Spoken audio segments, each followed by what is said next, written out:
Boa tarde. Eu vou fazer uma breve explanação, uma dissertação sobre a Lei 1079, que ela nasceu no dia 10 de abril de 1950. E ela define no seu caput ali, né, numa sua ementa, os crimes e responsabilidades que regulam o respectivo processo e julgamento do Presidente da República e dos Ministros de Estado. E também, quando você faz uma explanação dessa lei, nós devemos fazer uma outra análise, que é da DPS 378,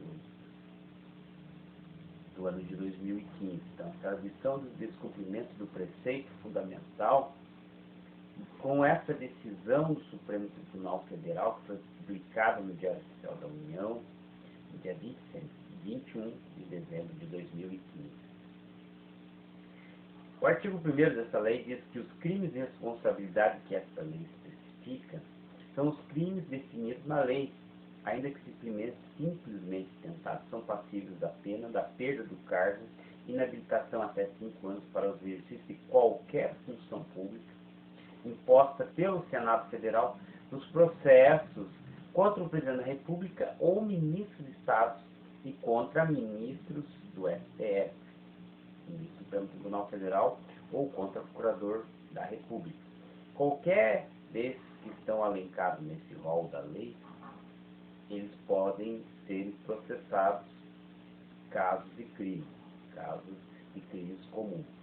E o artigo 4º, o que ele diz esse artigo 4º? São crimes e responsabilidades dos atos do Presidente da República que atentarem contra a Constituição Federal, especialmente contra a União, o livre exercício do poder legislativo, do poder judiciário, dos poderes constitucionais do Estado, do exercício dos direitos políticos individuais e sociais, a segurança interna do país, a probidade na administração, crimes contra a lei orçamentária, a guarda legal, o emprego de dinheiros públicos, o cumprimento de decisões judiciárias da Constituição, conforme o artigo 89.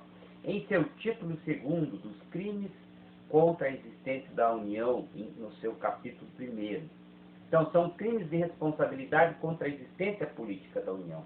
Entreter diretamente ou indiretamente a inteligência com o governo estrangeiro, provocando ou fazer guerra, cometer hostilidade contra a República Brasileira, prometendo assistência ou favor ou dar-lhe qualquer auxílio preparativo ou planos de guerra contra a República. Tentar diretamente ou fato submeter a União a alguns estados ou território a domínio estrangeiro, dela separar-se o estado ou porção do território nacional, cometer hostilidade contra a nação estrangeira, expondo a República a perigo de guerra, comprometendo-la a neutralidade, revelar negócios políticos ou militares que devem ser mantidos secretos a bem e a defesa da segurança da nação, internas e externas do interesse da nação brasileira, celebrar tratados, convenções, ajustes que comprometam a dignidade da nação, violar a imunidade dos embaixadores, dos ministros, das embaixadas, estrangeiros acreditados do país, declarar guerra, salvo o caso de invasão ou agressão estrangeira, só em caso pode declarar guerra para se defender, ou fazer parte sem autorização do Congresso Nacional, não empregar contra o inimigo meios de defesa que possa dispor, permitir que o Presidente da República, durante as sessões legislativas, sem autorização do Congresso, faça ou transmite pelo território por motivo de guerra ou nele permaneça temporariamente. Violar tratados internacionais legitimamente feitos, principalmente tratados de direitos humanos. Crimes contra o livre exercício dos poderes constitucionais, seu capítulo 2. São crimes de responsabilidade contra o livre exercício dos poderes legislativos, judiciários e dos poderes constitucionais do Estado. Tentar dissolver o Congresso Nacional é crime. Impedir a reunião ou impedir o modo de funcionamento de qualquer das suas câmaras, tanto a Câmara Federal como o Senado Federal, é crime. Usar de violência e ameaça contra algum representante da nação para afastá-lo, presidente da Câmara, presidente do Senado, presidente da República, presidente do STF, presidente o Procurador-Geral da República, qualquer autoridade que está constituída, generais, autoridades máximas, é crime. Violar as imunidades asseguradas aos membros do Congresso Nacional nas Assembleias Legislativas, Câmaras de Vereadores, Distrito Federal, Câmaras Municipais é crime. Opor ao livre exercício do Poder Judiciário é crime. Praticar contra os poderes estaduais, municipais, atos é crime que ofendam o direito. Intervir em negócios peculiares com os estados e municípios, desobedecendo a norma constitucional, é crime.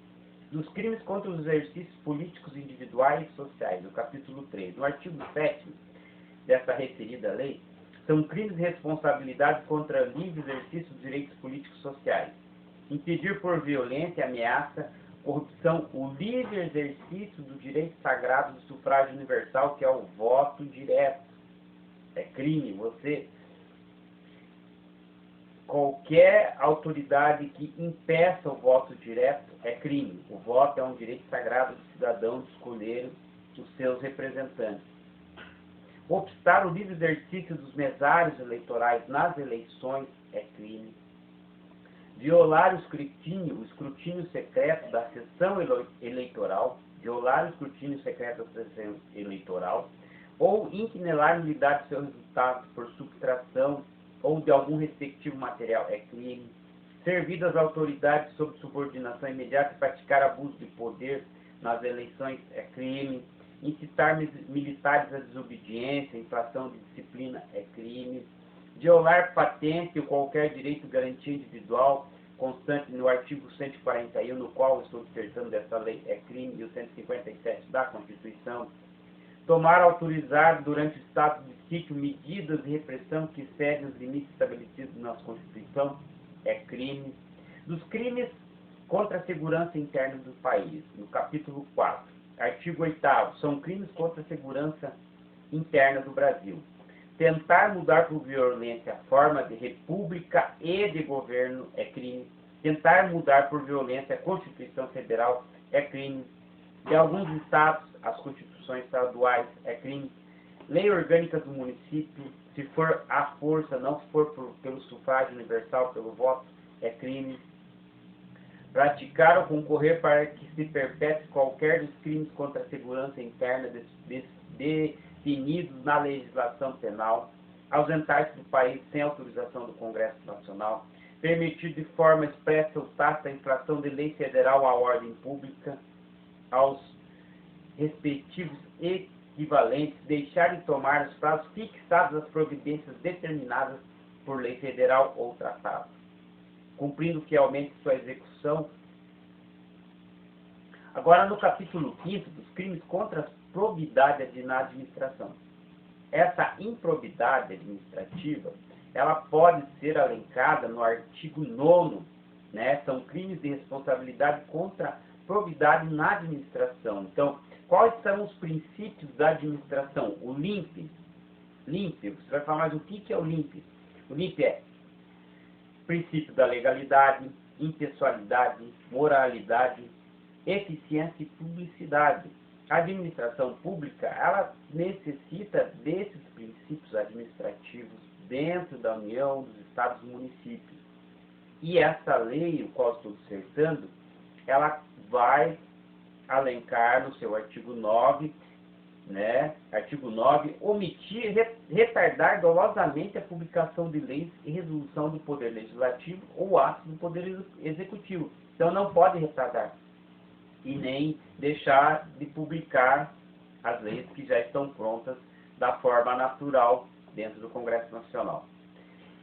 Não prestar ao Congresso Nacional dentro de 70 dias a abertura à sessão legislativa com relativa ao exercício anterior, não tornar efetiva a responsabilidade de seus atos subordinados em direitos funcionais na prática aos atos contra a Constituição, infringir no provimento dos cargos públicos e nas normas legais, usar de violência, ameaça contra funcionário público, coagi-lo, proceder ilegalmente, utilizar de suborno.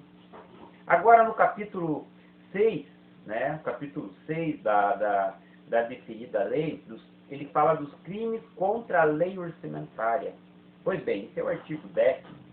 São crimes de responsabilidade contra a lei orçamentária.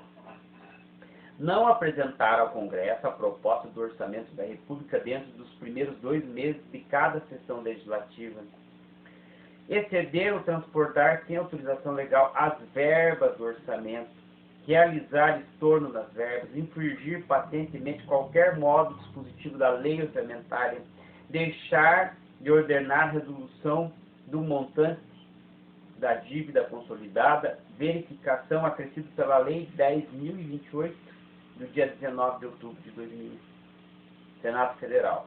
Pois bem, eu vou fazer uma pausinha aqui, só para fazer uma conclusão do que eu acabei de falar. As leis orçamentárias, hoje, no Brasil, nós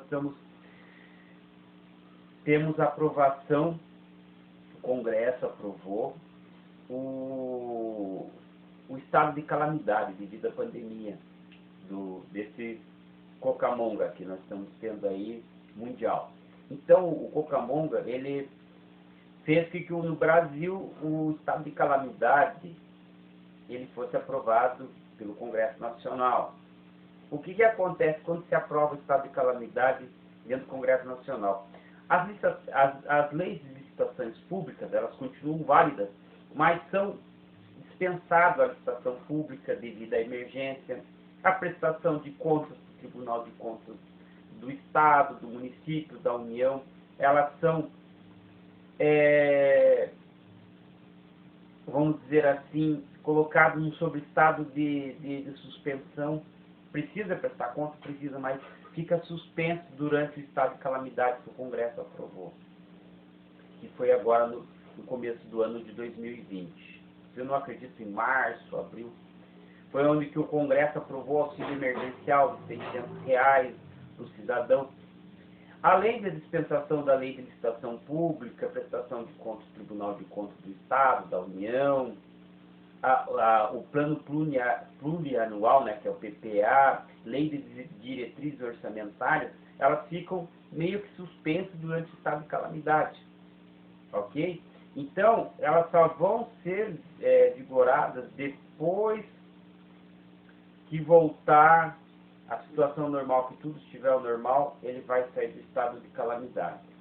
Então, nesse momento, é dispensado, no caso, algumas licitações públicas, algumas, conforme a exigência do Poder Judiciário, ou do Legislativo, ou do Executivo. No caso, foi o Congresso Nacional que aprovou, então é válido como lei, porque eles são nossos representantes, os deputados federais, os 513 deputados federais e 81 senadores da República.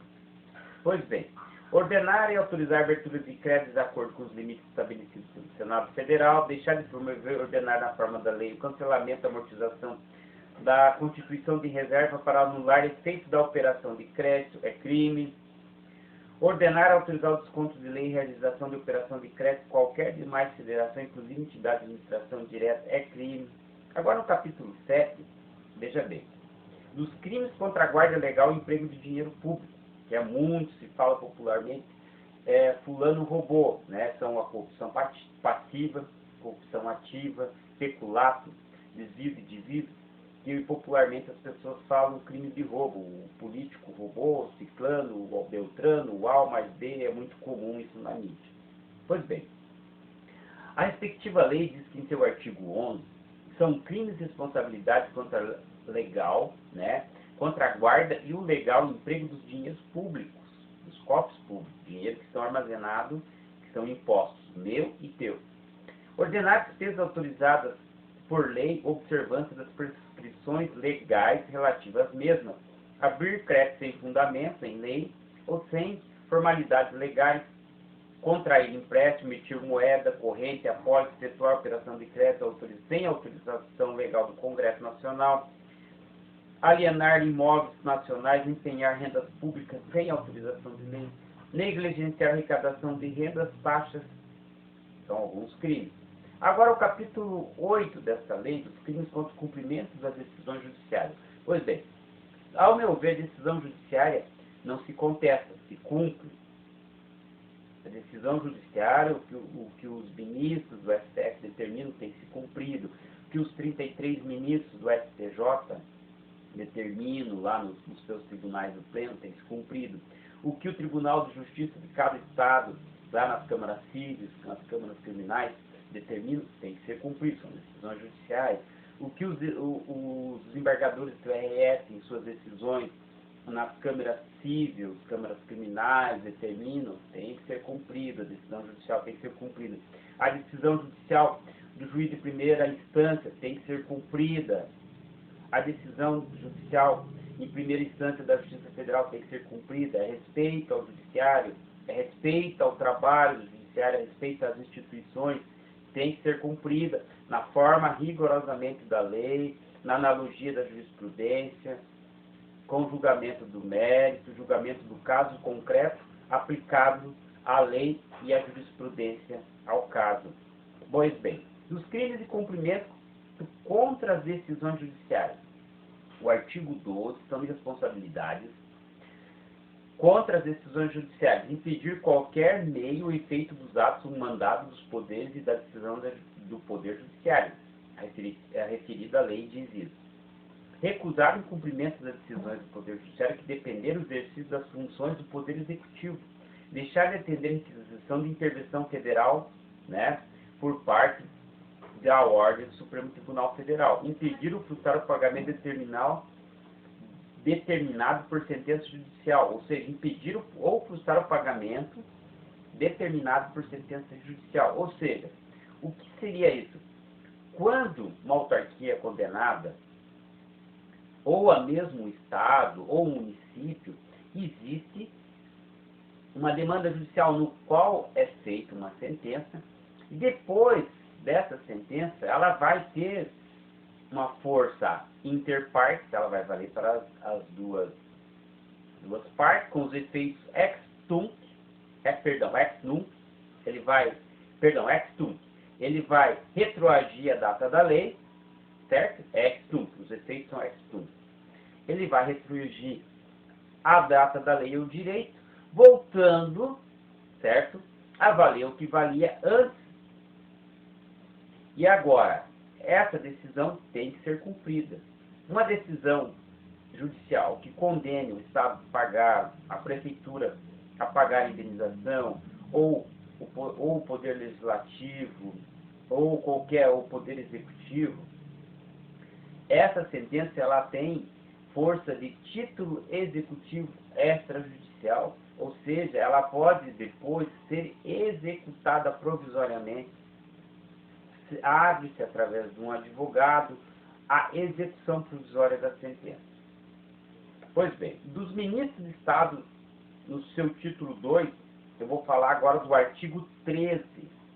São crimes de responsabilidade dos ministros de Estado, atos definidos nessa lei quando por ele praticados ou ordenados. Os atos previstos nessa lei, ministros assinarem como presidente da República por ordem não praticarem.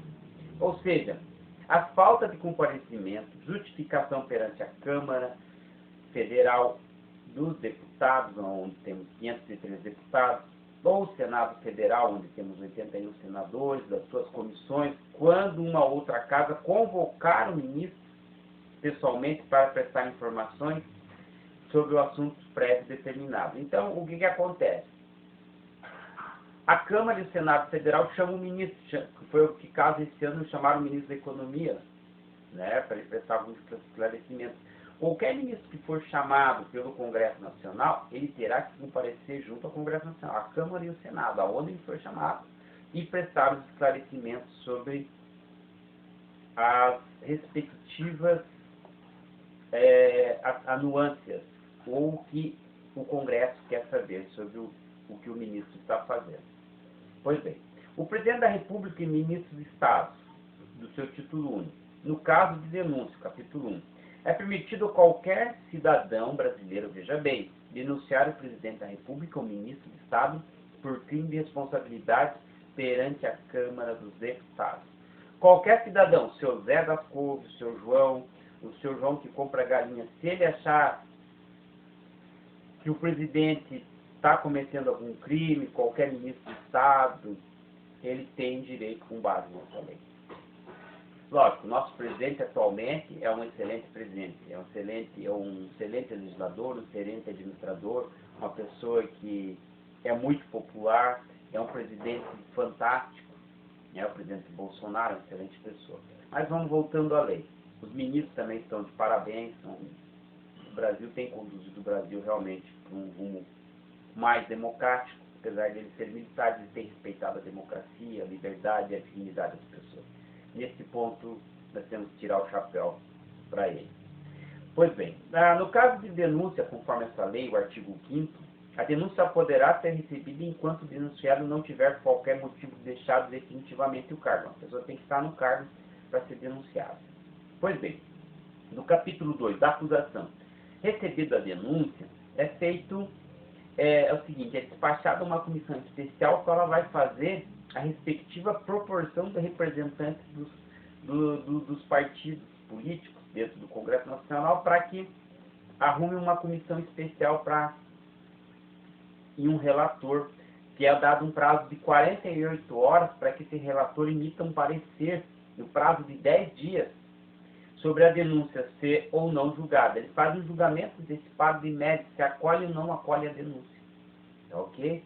É um julgamento de mérito, para que dão um prazo de 10 dias para o relator fazer esse acolhimento, ou ele continua o processo para frente.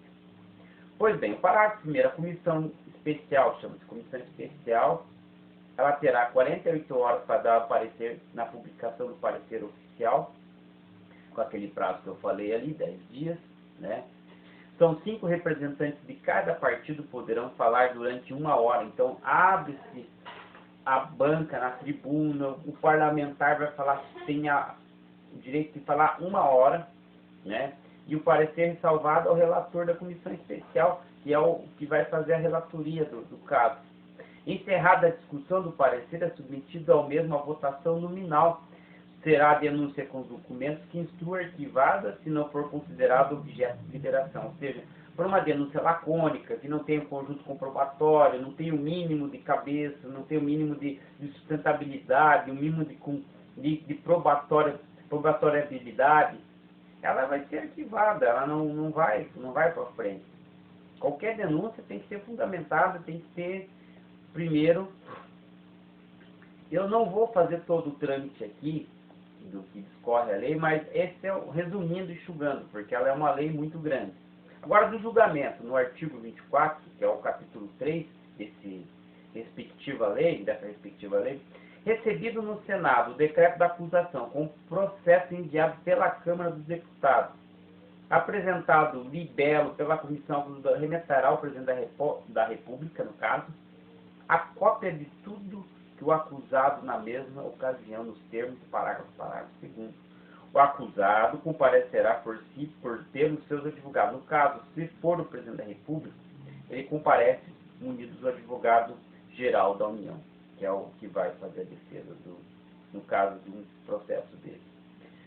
No dia atrasado do julgamento, presente o acusado e seus advogados, o defensor nomeado, a sua revelia, a comissão acusadora, o presidente do Supremo Tribunal Federal, abrindo a sessão, mandará a lei e o preparatório libera os artigos em defesa e segundo inquirirá as testemunhas. Ou seja, vai fazer o ato inquisitório das testemunhas, ali as oitivas de testemunhas, que deverão depor publicamente e fora a presença uma das outras. Ou seja, esses depoimentos serão em salas separadas. Realizar o seguinte debate verbal entre a comissão acusadora e o acusado e seus advogados, pelo prazo que o presidente fixar. O presidente que eu digo aqui é o presidente da relatoria da comissão. Ok? Nesse caso, o presidente relator vai fixar esse prazo. Pois bem, aqui nos debates orais retiradas partes, a discussão sobre o objeto, eles vão deliberar sobre o objeto da acusação e a votação. Se o julgamento for absolutório, ou seja, produzirá desde logo todos os efeitos a favor do acusado. No caso de condenação, a absolvição, ele foi absolvido absolutoriamente, então está ok. Mas caso de condenação, o Senado, por iniciativa do presidente, esse presidente é o presidente da comissão lá, o presidente do relator que está presidindo a sessão, da inabilitação do condenado para o exercício de qualquer função pública, ele fica inabilitado. Né, de haver crime comum, de liberar ainda sobre o presidente, submeter à justiça ordinária, independente de qualquer ação de qualquer interessado. A proferida sentença condenatória ao acusado está isto posto fato. Ok? Então, o Congresso Nacional deverá ser convocado extraordinariamente pelo terço de suas câmaras, caso a sessão legislativa se encerre e tenha ultimato do julgamento do Presidente da República e dos ministros de Estado. Esse é mais ou menos um dos parâmetros que essa lei garante. E no processo de julgamento do Presidente da República e dos ministros de Estado, serão subsidiados a essa lei naquilo que lhes forem aplicados assim em regimentos internos da Câmara dos Deputados Federais e do Senado Federal, conforme o Código de Processo Penal vigente, que está válido dentro do nosso ordenamento jurídico. Código de Processo Penal e a base do Código Penal brasileiro. Pois bem, a parte terceira do título 1 do capítulo 1º dos Ministros do Supremo Tribunal Federal.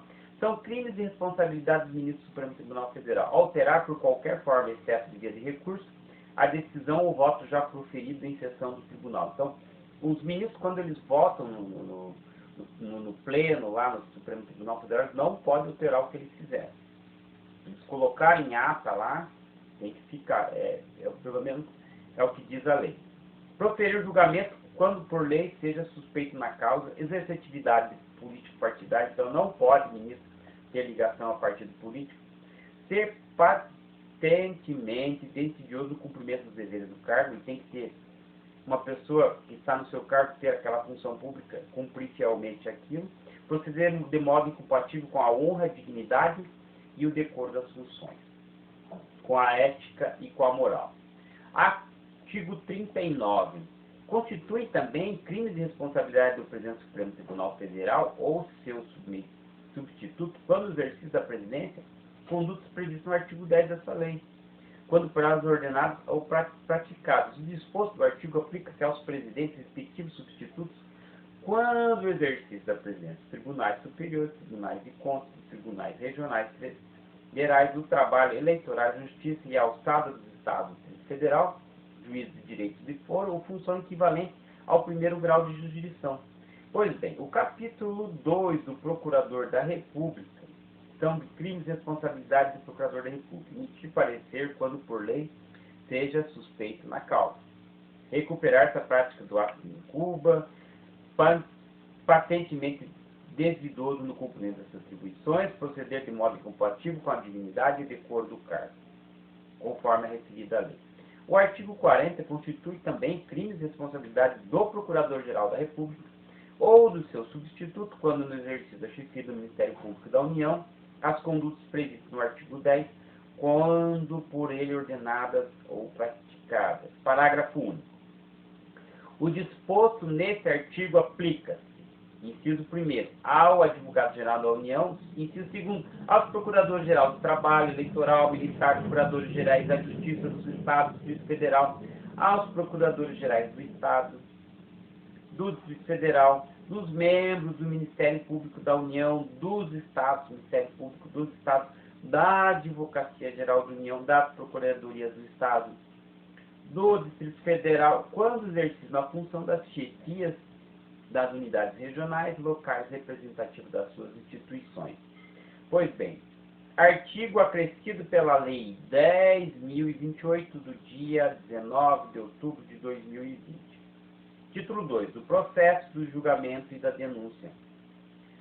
É permitido a todo cidadão denunciar perante o Senado Federal os ministros do Supremo Tribunal Federal, Procurador-Geral da República, pelos crimes de responsabilidade que cometem. Então, qualquer autoridade que cometer, que esteja lá, ministro do Supremo, Procurador da República, ou qualquer autoridade, pode ser denunciada por qualquer cidadão, que o cidadão acha que a autoridade está cometendo o crime, é o que diz a lei em seu artigo 41, no seu título 2 do processo de julgamento, capítulo 1 da denúncia. É permitido a todo cidadão denunciar perante o Senado Federal os ministros do Supremo Tribunal Federal e o Procurador-Geral da República pelos crimes de responsabilidade que cometerem no artigo 39 e 40, que são, já foi lido esse artigo 39 e 40. A respeitada prerrogativa assiste às autoridades que referem ao artigo 39A. 42 é a denúncia, como deve ser recebida, e alguns protocolos da acusação e da defesa e da sentença. O julgamento será feito em votação nominal pelos senadores, os impedidos que responderão sim ou não e perguntas eminentes pelo presidente. Eu já avancei aqui um pouquinho para frente no artigo 68, porque assim, toda denúncia contra qualquer cidadão, qualquer pessoa, cidadão comum como autoridade, qualquer processo, existe um julgamento de mérito, existe uma relatoria, existe uma comissão especial, um relator que vai acolher o pedido, vai deliberar, vai fazer um relatório com base em 10 dias, tem 48 horas para se pronunciar, seu primeiro relatório, e depois se acolhe ou nega a denúncia. Se é uma denúncia lacônica, faz o julgamento de mérito. Se tem um mínimo de comprobabilidade, ou seja, uma probabilidade, conjunto comprobatório que prova a verdade desses fatos. Se não tiver a verdade dos fatos, é arquivado. Pois bem, na parte 4, ela fala dos governadores e secretários de Estado. Os crimes e responsabilidades dos governadores e secretários de Estado são referidos nessa lei, da denúncia, a acusação e julgamento. É permitido a todo cidadão denunciar o governador perante a Assembleia Legislativa do seu Estado por crime de responsabilidade. Foi o que aconteceu no Estado de Santa Catarina hoje. Hoje, nós temos o governador do Estado, de Santa Catarina, e o governador do Rio de Janeiro. Atualmente, o governador do Estado foi uma denúncia por um cidadão, e ele fez essa denúncia contra o governador. Pois bem, a denúncia assistida pelo denunciante, conforme deve ser acompanhada, a declaração de impossibilidade de apresentá-la à iniciação do local encontrado. Não será recebida a denúncia depois que o governador, por qualquer motivo, houver deixado definitivamente o cargo. Ou seja, para se fazer essa denúncia, ele tem que estar na função pública do cargo. A autoridade tem que estar na função pública do cargo. Apresentada a denúncia é objeto de deliberação pela Assembleia Legislativa do Estado, cada Estado. O governador é julgado pela Assembleia Legislativa e deliberado, através de uma comissão especial, comissão mista, a qual vai julgar o mérito, se acolhe o pedido, se tem aquela julgamento de mérito, se é uma denúncia verídica, não é uma denúncia caluniosa, mentirosa, infamiadora. Toda denúncia tem que ter um mínimo de comprovabilidade, de verdade. E, mais uma coisa, além da comprovabilidade da verdade, ela não pode ser uma denúncia caluniosa, ofender a imagem da pessoa, do cidadão ou da respectiva autoridade. Porque existe o direito à resposta da autoridade. Então, a Assembleia Legislativa faz esse processo, né? No processo de julgamento do governador, serão subsidiários dessa lei. Essa lei é aplicada, ela é válida. Foi o que aconteceu com o governador do Estado de Santa Catarina e com o governador do Rio de Janeiro, aplicada essa lei. Ao regimento interno da Assembleia Legislativa e do Tribunal de Justiça. Ou seja, eles formam uma comissão mista com 5 deputados estaduais, mais 5 desembargadores e mais o presidente do Tribunal de Justiça do Estado, com base no Código de Processo Penal e no Código Penal, né? E os secretários de Estado e conexos com os governadores serão sujeitos no mesmo julgamento, caso haja denúncia. Pois bem, nos crimes de responsabilidade do Presidente da República, ministros de Estado, a Câmara e deputados é tribunal pronúncia ao Senado Federal, tribunal de julgamento. Nos crimes de responsabilidade do ministro do Supremo Tribunal Federal, Procurador-Geral da República, Senado Federal, tribunal de pronúncia e julgamento. O Senado Federal, na apuração do julgamento dos crimes de responsabilidade, funciona sob a presidência do Supremo Tribunal Federal, no caso, o Presidente da República, e proferirá sentença condenatória pelo voto dos seus membros. Ok? Voltando ao governador de Estado ali, quando o governador é acolhido o pedido, depois a Câmara, a Assembleia Legislativa, ela vai deliberar a votação. Deliberando essa votação, sendo aprovado, o governador é afastado e o secretário de Saúde também. Pois bem, desde já eu agradeço a vocês pela atenção e fiquem com Deus e até uma próxima. É um vídeo um pouco longo, mas eu agradeço a atenção de vocês. Valeu, obrigado.